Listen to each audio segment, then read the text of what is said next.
Hi, this is Brian Kim. I want to share with you this case. It's a challenging case. This is a Catarock. This is a post-vitrectomized eye, patient with some loose zonules. Typically, patients who have vitrectomy tend to have loose zonules anyways. Floppy capsule. I used a hybrid tip in this case, and you will see I ended up with an anterior capsule tear. And so we're going to kind of go through this case and dissect what I did and what I could have done differently moving forward. And of course, ultimately, where am I going to put the lens with this situation? So hold the eye steady with the cotton tip. I place the corneal marker in the center, which will help me to center and size my rhexis. I make my paracentesis incision first on the right side and then the left side, making sure the incision is flat to the iris plane, which will allow me to create a nice corneal shelf and hopefully achieve a self-sealing incision. You can see how dense this cataract is. The view is pretty cloudy, not a good red reflex. This is some intracameral lidocaine and then some intracameral air, and then I'm going to use some Tri-Planar blue to drip it on the corneal surface, and then evacuating the air bubble and the dye with viscoelastic.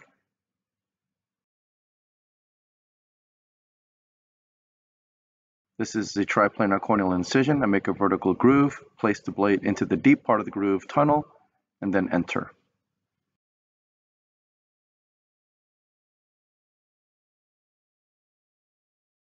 I push some more viscoelastic in as I come out.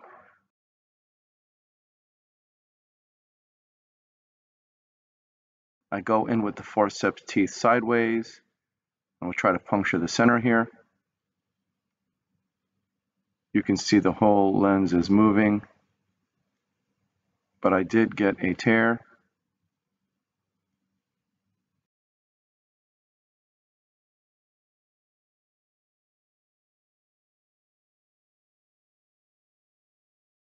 I'm pushing some viscoelastic here to control the tear a little bit better for myself.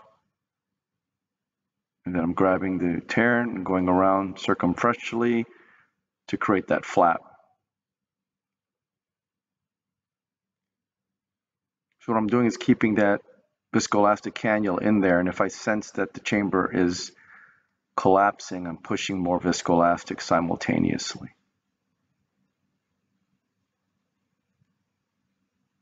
So I go ahead and finish off the rhexis, burp some viscoelastic out, and this is the capsular fornix hydrodissection technique. I place a cannula under the rhexis edge contra-incisionally, point the tip down, get a nice wave, decompress on the left side, sweeping, and then hooking the lens on the right side and the peripheral lens, and then it begins to spin nicely there. Irrigate the surface of the eye, adjusting the sleeve. This is a hybrid tip. So that's what I've learned with the hybrid tip. It doesn't really grip the lens during the chop maneuvers, during double chop. And so that was kind of one limitation with this very challenging case. So I place the chopper under the rhexis edge contra-incisionally, the phaco tip vertically sub-incisionally, and it just kind of slips. It kind of slips a little bit, and I'm not able to get a full thickness separation of the lens here. And so I have a posterior plate right now. And so I turn the lens around and I try to do the same thing on the other side, see if I can get a little bit deeper. I think I did get a little bit deeper, but again, I'm afraid I still have a posterior plate there. Place the chopper around the right heminucleus, pulling it centrally toward the phaco tip, and then I'm dividing that right heminucleus in half. Using some vacuum to grab that first quadrant up, but because it's still attached deep, so this is a scissoring maneuver where I get to the deep attachment and I do a scissoring maneuver with the two instruments and I amputate that deep attachment. Once the deep attachment is removed, I'm able to crush the lens piece into smaller pieces and then emulsify the lens piece.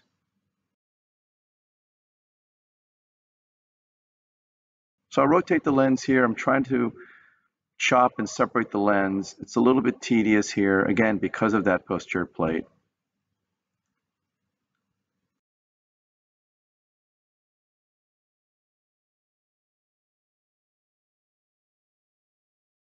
Grabbing then one piece up, trying to lift it up a little bit. Again, because there's deep attachments, it's a little bit of a problem. So I get around the lens, with the chopper, again, I perform that sideways chop or scissoring chop. So again, it does work. The scissoring chop maneuver does work well. It's just a little bit more tedious doing it this way. In retrospect, I don't really think the hybrid tip is as good at gripping the lens during the double chop maneuver. It kind of slips a little bit when you're trying to bring the instruments together. So I got, maybe about a third of the lens out, not all of it completely. This is a really, really thick epinucleus, and so I'm removing some of that epinucleus, and you can see the lens is tilting up now. So now the lens is actually tilted up. The contra-incisional equator of the lens is actually pointed down, and the central lens is actually pointed up here. So I turned it and tilted it. I'm trying to get the instruments around it, and you see I'm able to prolapse the central endonucleus. It's a little marble right there, that golden colored thing. That's the central endonucleus right there. So I'm going to crush it with the instruments here into smaller pieces, and then emulsify that really dense endonuclear piece there.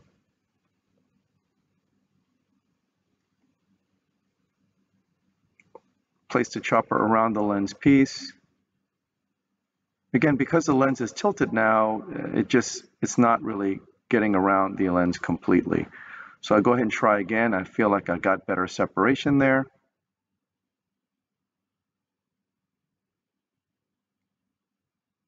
And then I try again. It still feels like there's a deep attachment. So that one's a little bit better. So I grab it with some vacuum, position that lens piece up, amputating the posterior adhesion right there. Now it's free. And then I'm sandwiching the lens with the instruments, and then emulsifying the lens pieces.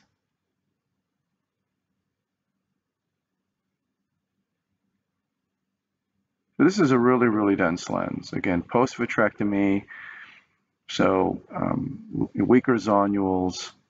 The lens is just a little bit less forgiving. Not easy to spin, relatively speaking. So I'm injecting some more viscoelastic. At this point, I still feel like the bag is intact. I don't see the anterior capsule tear. In fact, I don't really see the anterior capsule tear until I get the entire lens out, and then that's when I notice it. So I turn the lens piece around. I'm trying to get around it, but it's kind of slipping around my instruments. Finally get around it, and then I'm able to bisect that piece, making sure the posterior adhesion is also amputated there, using some vacuum to grab that fragment, and then crushing it between the instruments and emulsifying that piece. Grabbing that other fragment with some vacuum, crushing it between the instruments, sandwiching it into smaller and smaller pieces, and then emulsifying the lens piece. Grabbing that other piece with some vacuum. And these are little nuggets. These are really dense nuggets. Really have to crush the lens pieces into smaller pieces here. With a post-vitrectomized eye, you have to really sculpt significantly, and when you're doing that in a dense lens like this, post-vitrectomized eye, there's very little zonular support when you're trying to sculpt, and it would be exceedingly difficult to sculpt this type of dense lens. And so that's why really this chopping technique is really advantageous in this situation. Using some vacuum to grab those remaining fragments, crushing the pieces into smaller pieces, and then emulsifying the lens pieces.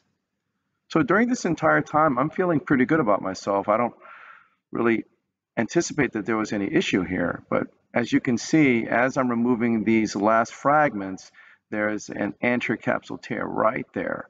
So I presumably must have chopped that anterior capsule, which again, in my experience, is exceedingly rare. So, that's the primary fear that people have. They're going to chop the capsule.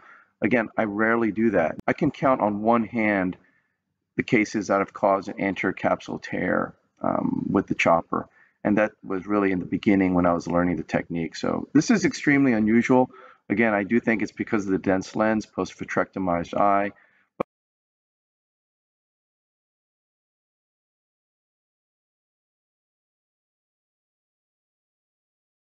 But listen, look, the case went great. There's no vitreous loss. I take the chopper out, I push BSS in, and because I don't want the chamber to collapse, I go ahead and push some more viscoelastic to fill the bag, but not so much viscoelastic that will cause a tear to propagate. So again, even though I have an anterior capsule tear, it did not propagate, there's no vitreous loss, I was able to get the entire lens out.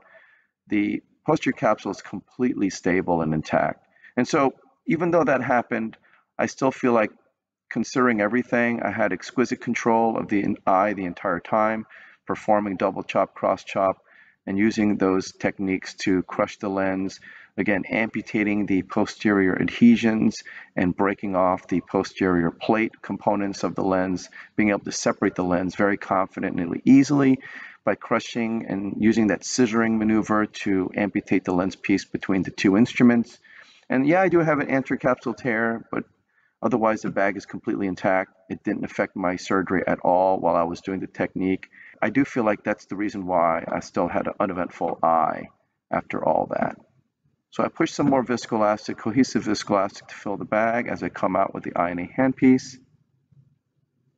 So, I'm starting to think, how am I going to put this lens in? I'm going to put it into sulcus in the bag. I don't like putting three-piece lenses into sulcus when the anterior capsule is not intact, especially in cases like this, post-vitrectomized eye, weak zonules. That lens could potentially spin and dislocate down the road. And so really, I'm going to try to put the lens into the capsular bag. This is a three-piece lens. And so you can see I was able to carefully and slowly inflate the capsular bag, but not too much viscoelastic into the bag so that I won't split the tear further. As I inject a single piece acrylic lens into the capsular bag, I quickly switch to the cannula and try to reposition the haptics in such a way that the haptics are going to be oriented 90 degrees away from the tear. Right now, as it is, the leading haptic is right over the area of the tear, so I'm going to have to turn the haptic using the Maltzman. I'm able to dilate the iris right there, see where the haptic is, and I'm able to rotate it 90 degrees away from the tear. This is a very controlled way. That's why the one-piece lens is really advantageous in this situation. It's very forgiving. It opens very slowly, goes into the capsular bag. Very, very controlled when you're dealing with an isolated anterior capsule tear.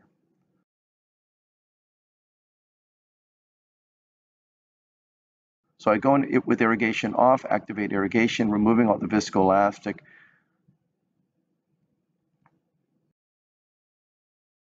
Very carefully, I'm going underneath the lens, tilting it, removing the viscoelastic from within the bag. Since the haptics are oriented 90 degrees away, I'm confident it did not propagate the tear at all. Removing all the viscoelastic from the anterior chamber.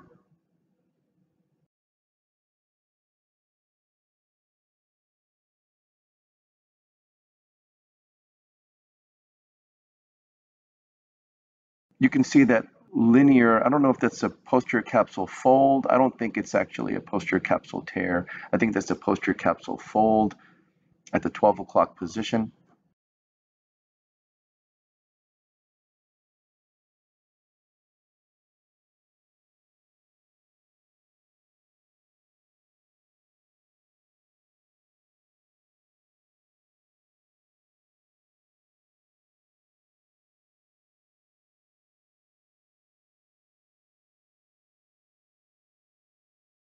But I'm maintaining the chamber, and I'm going to go in with the Maltzman, making sure the haptic is definitely away from that tear. Again, the tear is at about 1 o'clock. You can see it right there. Oh, got a nice bubble out. So again, the tear is right there. It's isolated anterior capsule tear, not propagated posteriorly. Again, there's a fold in the posterior capsule, but I don't believe that's a tear at all. The lens is rock centered, rock stable. The haptics are definitely 90 degrees away. The lens is nice and stable. So I'm very confident this lens is not going to go anywhere. So I hydrate my incisions, and so this is the end of the case. So what are the lessons learned? Hybrid tip, probably not the best tip for the double chop maneuver because it does slip. It doesn't grip the lens when I'm trying to crush and divide the lens in half. I do feel like the ultrasonic energy emulsification is a bit less efficient. I also think with these post-vitrectomized Catarock lenses, sculpting is really, really a challenge and ill-advised because you're pushing down on the zonules on a dense lens. So that's why crushing techniques like mine work really, really well for this case. I would have maybe considered sculpting just a little bit and doing a terminal chop maneuver in this case. And again, I'd probably just use a metal phaco tip in the future for this type of situation. So I hope this was helpful to you, and I thank you for your attention.